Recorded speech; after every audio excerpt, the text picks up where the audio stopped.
we're still fighting the Association of Graduates to a degree up there that don't want to accept the MacArthur Society as watchdogs over the traditions and values and history of West Point. And duty, honor, country, that's what it's all based upon. We have an initiative going on at the Pentagon right now called the Duty, Honor, Country Commission that we will look at all the academies and then estimate or decide what these academies need to look like in the future and what they need to abide by. And that's basically getting back to history, understanding how to lead, understand combat, understand strategy, because we have a whole new set of threats out there today. When you look at space, for example, you look at the cyber terrorism that's going on. You look at all these different threats now that we had that we didn't have before. We used to look at land, sea, and air. That was it. Now we got space, cyber, we got bio, and so we've added on maybe three or four different areas of threats that can be garnered in the form of a war against us, threats against us. So it's a whole new ball game. That's why we need new leaders that understand what's going on and make generals that understand what's going on. They're here to protect America, protect American citizens. That's their duty. And so that's what we're working with the MacArthur Society to get back to that. I have General Flynn speaking on September 30th, by the way. I'll send you an invitation to that to speak to the MacArthur Society. He's a great example of an American who sacrificed so many things for the country and continues to be a leader out there. So, anyhow, I hope that answers your question. Yeah. It's hard for me because I grew up, in the general's house, and it was always everything Army. And obviously West Point is he was offered an appointment to West Point when he was an active duty soldier. Didn't think he was smart enough to get through, and they tried to convince him prep school first and then West Point, but he was too young to understand. But so he always lived that within his soul, and it was the greatest regret of his life to see what West Point's become.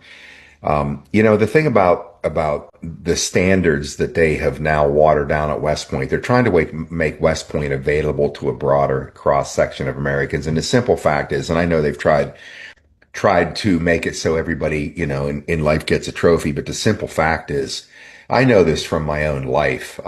You and I grew up in the same area, same backyard, lower middle class. When we talk about the economies always, going up and down, and back where I come from in Phillipsburg, Osceola, I'm like, we don't feel the impact of economies going up and down. We've been insulated from that because the economy's been in the toilet for 50 years in that area. So, it always just kind of, but here's the thing.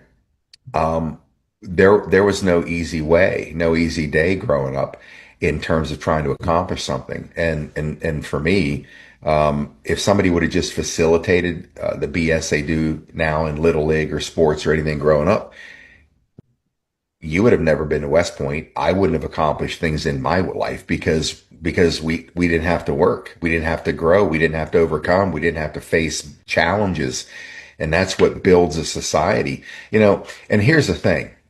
You look at the way God created the planet, and I hate to say it's callous as survival of the fittest, but the reality is that the most qualified people on this earth, prior to this era, were the ones that I guess I would say led the way in the evolution of society and the experience for humans on the planet as we grow and evolve. And I was watching this, and so obviously we continue to climb that evolutionary ladder, I guess you'd say, the talents and intelligence, all these things over time. If we don't allow the cream to rise to the top. I just watched a movie the other night called Idiocracy, and it's a goofy comedy, but it shows a guy projected 500 years into the future, and what he ends up is a society, a presidency, a country like this, or a world where the continued dumbing down leads to this completely moronic society that can't solve like their own problems, like just they're trying to water crops and plants with some corporations, not an energy drink, but like Gatorade. and the stupidity. And a guy comes along and says, well, why don't you just use water? You mean like what's in a toilet? It's like, yeah, they think he's nuts. But watching that film, although it's comedy, I'm like, that's exactly where this nation or even the world's headed if we're trying to make it so everybody fits into everything. And look how they've dumbed down our society with the education system today. You know, God love the kids that are coming out of school today, especially out of college. They don't know anything. They can't change a tire. They have no useful information to do anything productive in many cases because of this constant dumbing down and making everybody feel like, well, it's okay to be a D student. You know, you should be proud of yourself that you got a D. It's complete insanity, and I don't know how long it takes to undo it. Maybe Charlie. Well, it's going to take years, but they're working on it. It's going to take years, Scott, but they're working on it. And they're very much behind education now in America, focusing a lot on skilled training.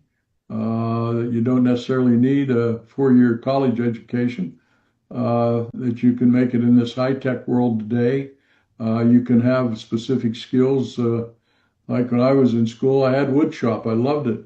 You know, getting back to using your hand, building things.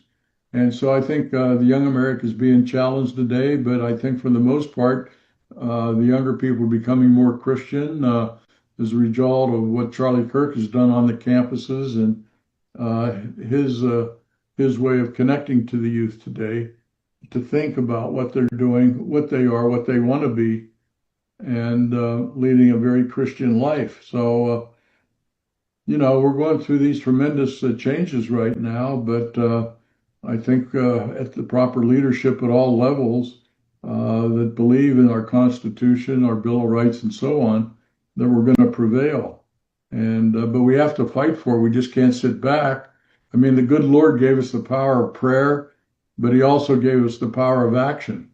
And that's what I tell a lot of people in the religious communities. You can pray all you want to, go to Bible studies, and that's great. I'll give you inspiration, but you got to take action. You got to do something. And that's what Charlie Kirk did in the Spirit of the Lord. He took action. Well, the Bible says everybody rests on their Christian values and laurels. I'm like, okay, how about not just the parts that you like? How about the part that says faith without works is dead? That means in modern English, get off your ass and do something, you know? It's like I tell people all the time, if you're sitting back waiting for Christ to drop his feet on the planet and solve all our problems, you're going to be surprised because, you know, he came and he showed us the way. Why would Christ show us the way? So we do nothing? No, you show somebody the way so they now can go on their own. And we just sit back and just think somebody else is going to save us from the mess we've allowed creep up around us. You know, look, I grew up believing that when I was a kid. I'm going to be saved, right? They tacked this dude on a cross 2,000 years ago so I would be saved. Thank God. And then I'm 14 years old and like, you got to be, you know, you got to become saved or you're not going to get to heaven. Okay. We better do that too. Okay. Now I'm saved the second time. Now, I've said this for most of the stages I've been on. So now I'm told that, Christ's going to come back and save us. I'm like, how many times does Christ have to save us? What point of his whole life? Shouldn't we be doing something? Yeah. And, so I push back on my Christian brothers and sisters